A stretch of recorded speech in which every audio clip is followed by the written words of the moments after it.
បងប្អូននេះគឺកាបូបដែលខ្ញុំទៅធ្វើមកចាស្អាតហើយនិយាយថាថ្ងៃហ្នឹងខ្ញុំបានផុសនៅក្នុង Facebook ផុសរៀងសែតដល់ពេលចឹងទៅក៏មានបងប្អូនមិត្តភ័ក្តិមួយចំនួនគាត់ឆាតមកជូនពរខ្ញុំឆាតមកលើកទឹកចិត្តខ្ញុំកុំឲ្យខ្ញុំបាក់ចិត្តអីចឹងណាចាហ្នឹងហើយអរគុណច្រើនណាអរគុណមិត្តភ័ក្តិទាំងអស់គ្នាដែលស្រឡាញ់ចូលចិត្តរាប់អានខ្ញុំចានៅតែអត់ភ្លេចខ្ញុំចឹងអរគុណខ្លាំងមែនតើនិយាយទៅការចែកម្លែករបស់ខ្ញុំហ្នឹងគឺវាគ្រាន់តែជាអតីតកាលទេចាអានិនបច្ចុប្បន្នគឺអត់ដូចអានិនពីមុនទេអញ្ចឹងហ៎បងប្អូនចាគឺខ្ញុំអាចរកផ្លូវក្នុងការដោះស្រាយខ្លួនឯងបានច្រើនចាបានច្រើនខ្លាំងជាងមុនណាកាលពីមុនខ្ញុំអត់ចេះដោះស្រាយទេនិយាយទៅគឺថាយើងជាមនុស្សល្ងងណា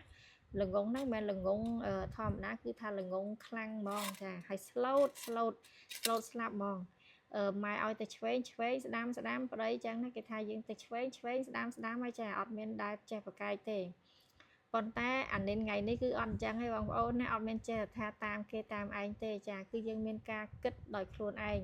យើងមានគោលចំហច្បាស់លាស់ដោយខ្លួនឯងចាកាលមុនខ្ញុំស្លូតដែរបងប្អូនអើយចាដល់ពេលអញ្ចឹងទៅមេរៀនទាំងអស់ហ្នឹងវាបានបង្រៀនខ្ញុំថាមនុស្សយើងតើកាលណាយើងស្លូតពេកគឺគេជន់ហើយតើកាលណាយើងស្លូតខ្លាំងពេកពេលដែលយើងចង់រើបំរាស់ថាអូអត់ទេខ្ញុំអត់អាចអញ្ចឹងបានទេខ្ញុំអត់អាច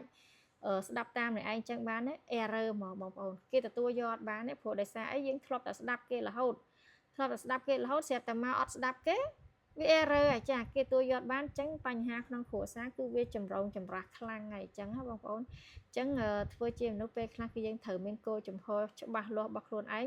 ប៉ុន្តែក៏ទទួលស្គាល់នៅភាពខុសគ្នាចា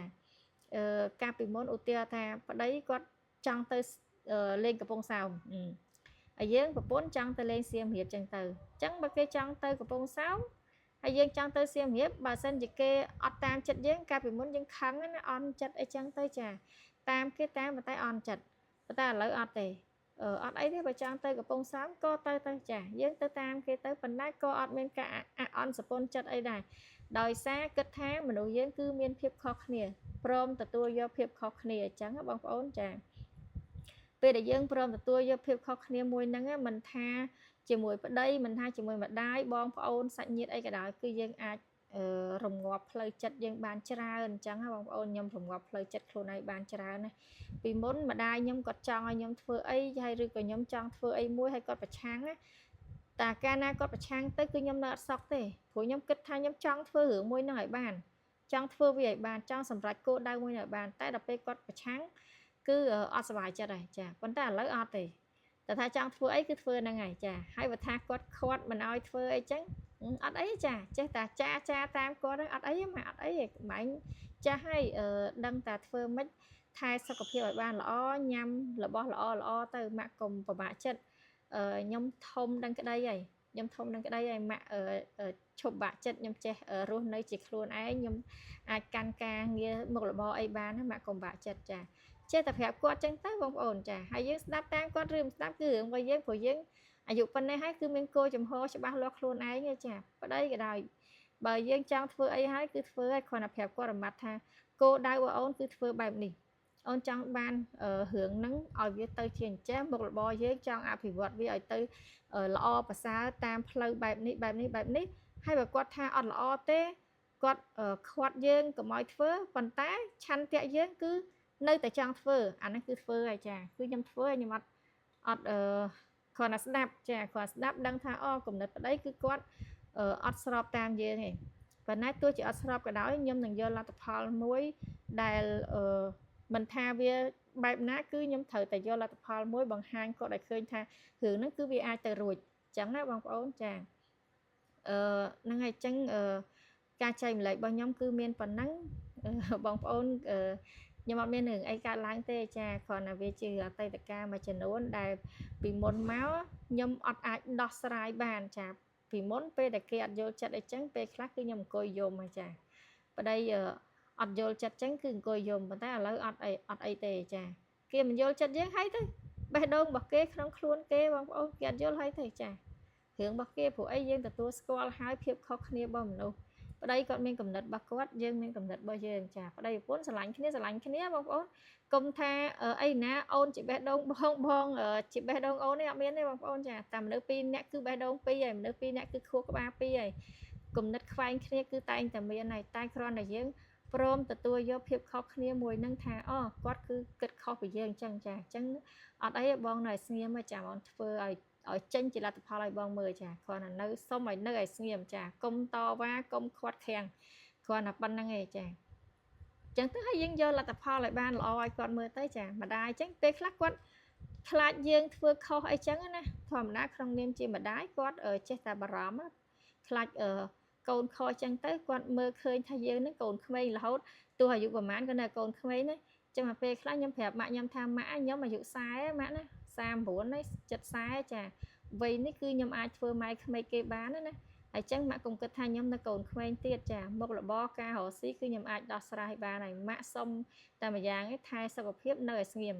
កុំលូកដៃជាមួយខ្ញុំចាខ្ញុំសុំតែប៉ុណ្្នឹងទេម៉ាក់កុំពិបាកចិត្តព្រោះមិនមែនកូនក្មេងទៀតទេចាមិនមែនកូនក្មេង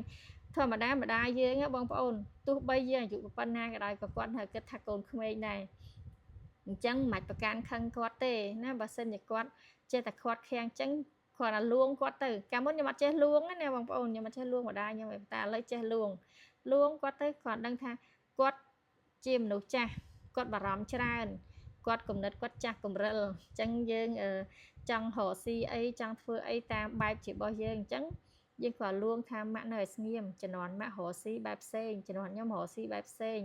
ចឹងសូមឲ្យម៉ាក់នៅស្ងៀមឲ្យម៉ាក់សប្បាយចិត្តចាយើងចេះលួងគាត់ចឹងទៅគាត់ខាត់ខាំងអីជួនកាលចេះចាទៅចេះចាក់បដ ாய் ខ្លះទៅចាចឹង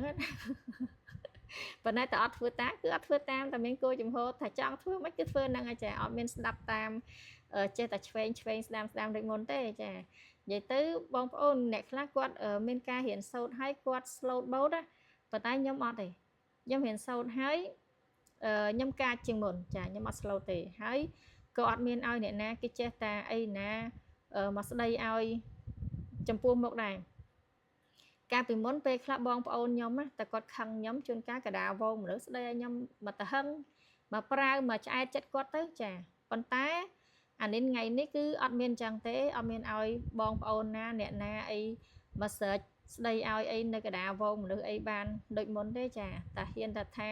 ស្ដីឲ្យធ្វើឲ្យខ្ញុំអាម៉ាស់មុខចំពោះអ្នកដតីហើយអ្នកឯងក៏ត្រូវតែអាម៉ាស់មុខវិញដែរចាអត់មានទុកមុខឲ្យទេបើគេមិនទុកកិត្តិយសឲ្យយើងអត់មានរឿងអីដែលយើងត្រូវទុកកិត្តិយសឲ្យគេទៀតទេចាគឺថាកែប្រែខ្លួនឯងកាចជាងមុនចាជាងកាចបន្តិចហើយឥឡូវហ្នឹងអត់សឡូតដូចមុនទេចាព្រោះមានគោលចំហច្បាស់លាស់ចាមានគ្រួសារមានមុខរបរអ្វីខ្លួនឯងហើយរឿងអីយើងត្រូវចាញ់ស្រាប់គេណ៎បងប្អូនបាយញ៉ាំខ្លួនឯងរលុយខ្លួនឯងមិនក៏ត្រូវខ្លាចគេមិនក៏ឲ្យគេស្ដីឲ្យស្រេចចិត្តចឹងអត់ទេខ្ញុំប្រាប់ប្តីខ្ញុំអីក៏ដោយថាបងប្អូនអត់មានមកស្រេចឲ្យខ្ញុំនៅចំពោះមុខអ្នកដតីទេណាលើកទី1ខ្ញុំពេលខ្លះខ្ញុំអាចលើកលែងបានហ៊ានតែមានលើកទី2គឺអត់បានទេពេលខ្លះខ្ញុំប្រាប់ប្តីខ្ញុំថាប្រយ័ត្នមែនតើរឿងមួយហ្នឹងខ្ញុំអត់មានមកបំបាក់មុខខ្ញុំចំពោះមុខអ្នកដតីទេចាព្រោះខ្ញុំជាមនុស្សខ្ញុំមិនមែនសត្វទេចាខ្ញុំមិនមែនទាសកររបស់គ្រួសារទេខ្ញុំមានគោលចំហមួយច្បាស់លាស់ចឹងហើយបានបងប្អូនពេលខ្លះគាត់ថាខ្ញុំសំណាងណាបានប្តីល្អប្តី slow boat ប្តីស្រឡាញ់យកចិត្តទុកដាក់បងប្អូនការពិតប្តីខ្ញុំក៏បានស្រឡាញ់ខ្ញុំទេចាខ្ញុំមិនមែនជាមនុស្សស្រីក្នុងក្តីសម័យរបស់គាត់ទេព្រោះអីខ្ញុំច្រើនតែធ្វើអីប្រឆាំងជាមួយគាត់ចាអ្វីដែលប្តីខ្ញុំស្រឡាញ់ហ្នឹងគឺគាត់ស្រឡាញ់ស្ត្រីមេផ្ទះមនុស្សស្រីដែលទន់ភ្លន់ចេះរៀបបាយរៀបទឹករៀបចំផ្ទះសម្បែងឲ្យស្អាតបាតអីចឹងណាចាប៉ុន្តែទាំងអស់ហ្នឹងគឺមិនមែនជាខ្ញុំទេខ្ញុំមិនមែនជាមនុស្សប្រភេទហ្នឹងឯងចឹងប៉ុន្តែគាត់ថាទេវតាចាប់គូឲ្យបានជាគូចេះទ្រាំនៅមួយគ្នាទៅធ្វើមិនបានជាគូហើយណាយើងចេះតស៊ូទៅបើលែងលះទៅខ្ញុំក៏មិនអាចទៅរកប្តីណាបានល្អជាងនឹងគាត់ក៏មិនអាចទៅរកប្រពន្ធណាបានល្អជាងនឹងណាអញ្ចឹងចេះតស៊ូមួយគ្នាទៅធ្វើមិនទេវតាឲ្យយើងជួបគ្នាហើយវាអញ្ចឹងហ្នឹងហើយអញ្ចឹងសុំប៉ុណ្ណឹងបងប្អូនជិត10នាទីទៀតហើយនិយាយលេងទីកុំភ្លេចចង់ជួយទិញផងបងប្អូនណាកាបូបខ្ញុំឆាធ្វើមកលេងទេដល់ពេលឲ្យទៅក៏បានច្រើនទៅហ្មងទៅបងប្អូនអើយនេះមានកាបូបប្រាក់ហានេះក៏ប្រាក់ដែរបងប្អូនណាគ្រាន់តែឲ្យពណ៌ក្រហមសាកមើលទេចាម៉ូយគាត់កំងដល់ពេលអញ្ចឹងជាធ្វើសាកមកទៅអញ្ចឹងណាបងប្អូនចា ធ្វើដំបងមួយទេដល់ពេលឲ្យធ្វើមកចេះខុសចិត្តចឹងធ្វើទៀតធ្វើមកខុសចិត្តធ្វើទៀតយូរទៅច្រើនបណ្ដោយចាអញ្ចឹងអរគុណច្រើនបងប្អូនណា